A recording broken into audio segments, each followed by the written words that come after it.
Hello, hello, hello, and welcome back. We're going to do activity number 3, which is decorating our pinwheel. Eek! It's going to be so much fun. I love pinwheels. I think they're so pretty. Can you imagine what this will look like when it's all decorated and then you blow it and it spins super fast? It's going to be beautiful. But before we get started, we need to talk about why pinwheels are so important in helping us deal with our big emotions. Any guesses? I'll let you think about it here for a few seconds.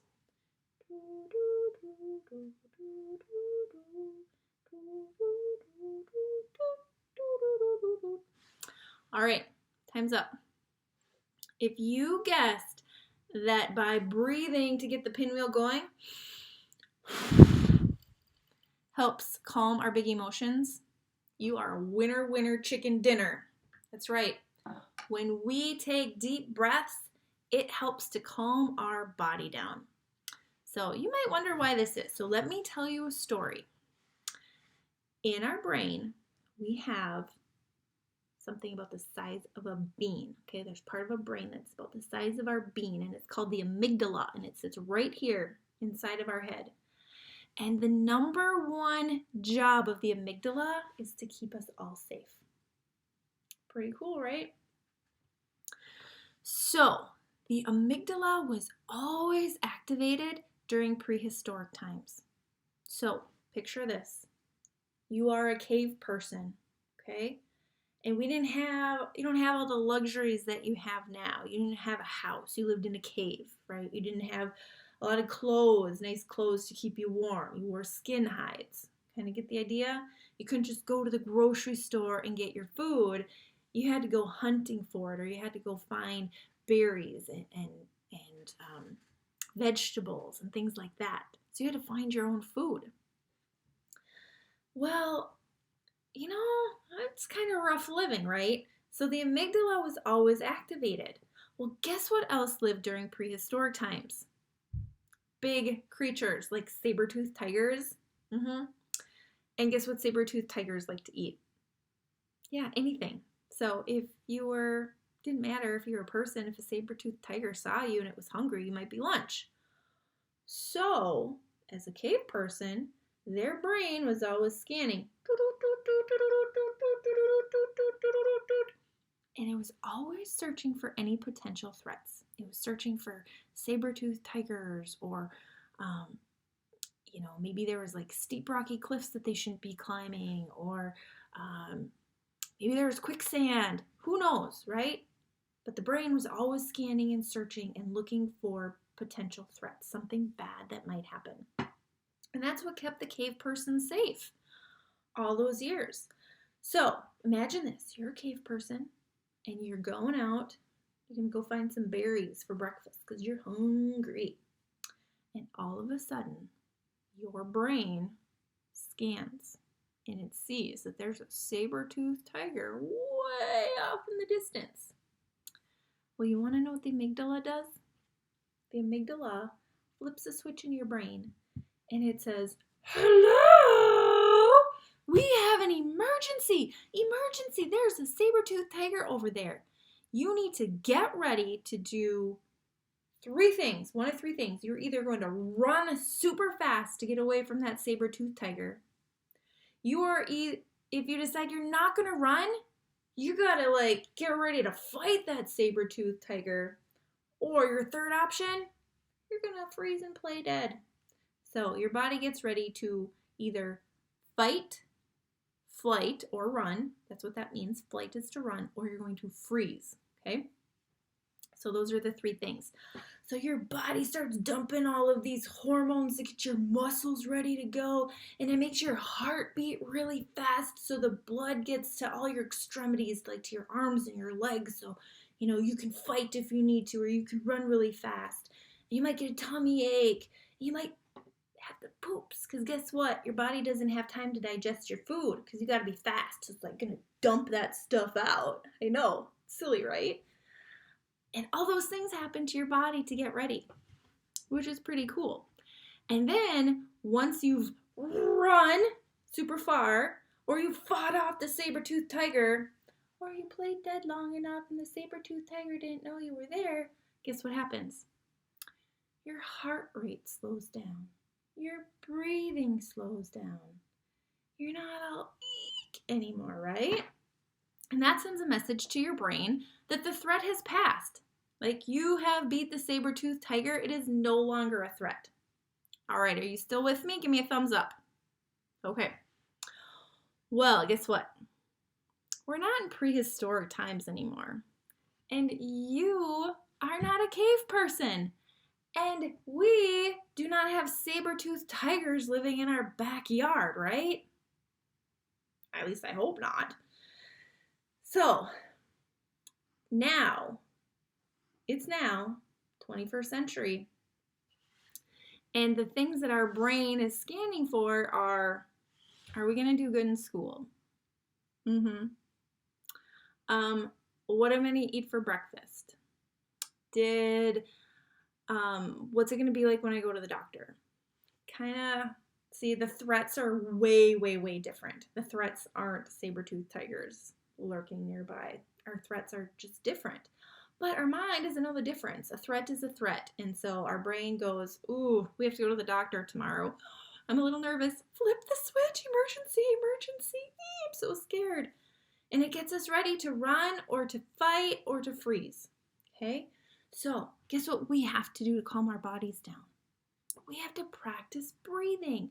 We flip our switch by doing deep breathing exercises. And the pinwheel is just one way that we can practice that. Super cool, right?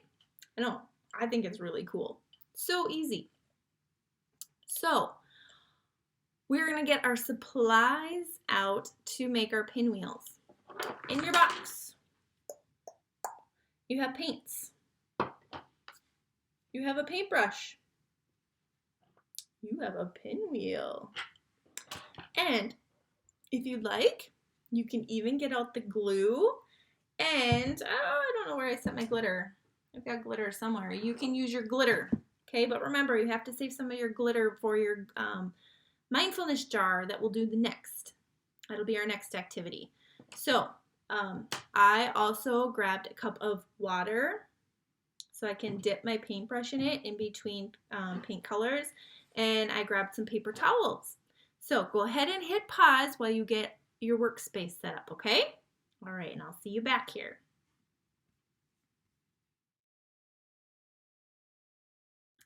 Okay, hopefully you've had time to go grab all the supplies that you'll need. We're gonna go ahead and we're gonna decorate our pinwheels. So I've got my pinwheel and I've got my paints and I'm just gonna put that down so you can see what I'm doing. And I think I'm going to paint my stars.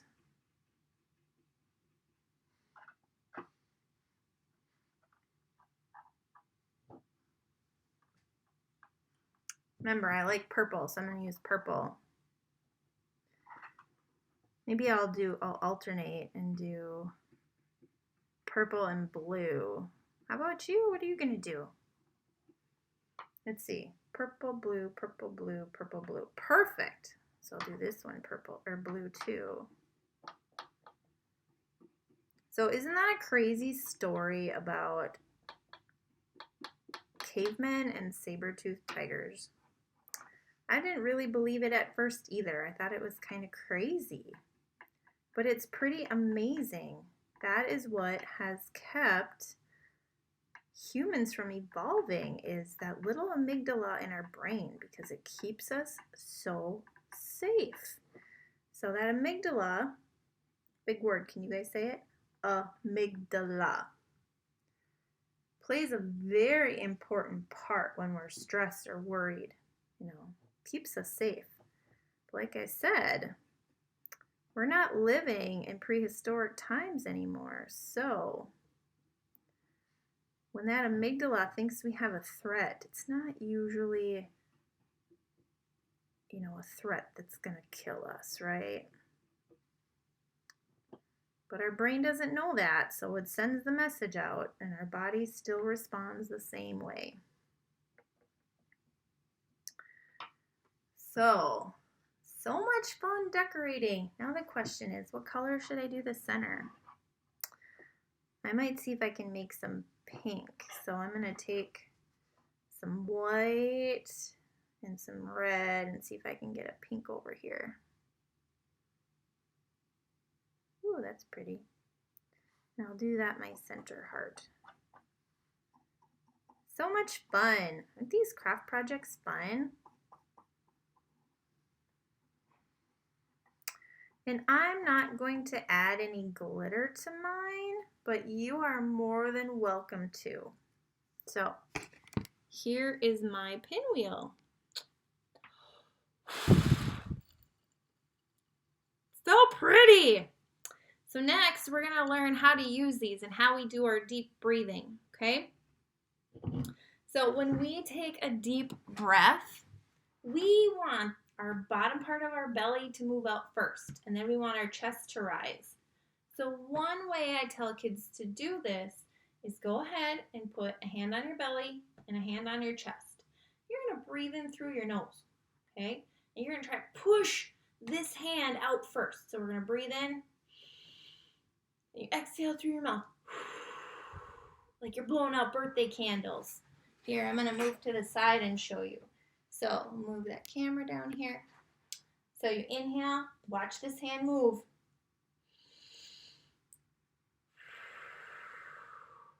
I'll do it again.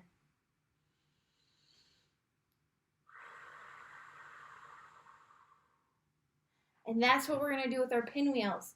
So it might help to have you put your hand on your belly, okay? And you're going to take a deep breath in through your nose, having your belly push all the way out, and then you're going to breathe out through your mouth, making your pinwheel move. Ready?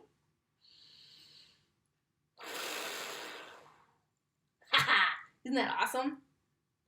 All right, and then we're going to do it again. Breathe in through your nose.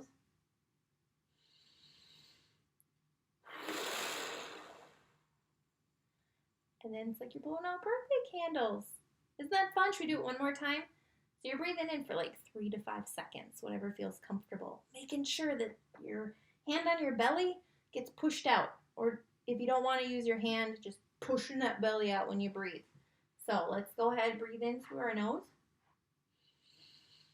Out through your mouth.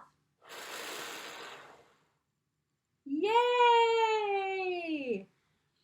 And that is how you do deep breathing. And that's how you do deep breathing using a pinwheel. So super fun, something that you can do.